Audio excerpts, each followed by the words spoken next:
Okay ready.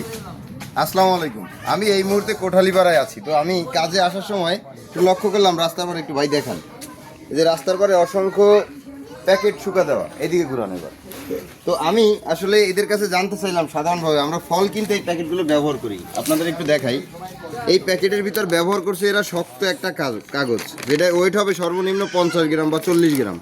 তো আসলে এই অতিরিক্ত ওয়েট দেওয়ার কারণ কি, এইটা আমি এদের কাছে জিজ্ঞাসা করলাম। তো এরা বললো আমরা 1 কেজি প্যাকেট এত কষ্ট করে বানানোর পরে পাই মাত্র 60 টাকা। 1 কেজিতে মাত্র 25টা থেকে 30টা প্যাকেট হয়। তো এর দাম কম দেওয়ার কারণে এরা এটার ওয়েট বৃদ্ধি করে।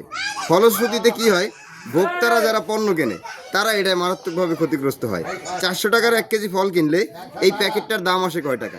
যদি 40 গ্রাম বা 50 গ্রাম হয় তাহলে মিনিমাম আপনার 20 টাকা দাম আসে, কিন্তু তারা কেনে মাত্র 5 টাকারও না, তার চেয়েও কম। তো মূল বিষয়টা হচ্ছে আমাদের সিস্টেমটারে পরিবর্তন করতে হবে। যখন এদের পারিশ্রমিক সঠিকভাবে দেওয়া হবে তখন এরা প্যাকেটটারে হালকা করবে, অন্যথায় এরা আরও ভারী করবে।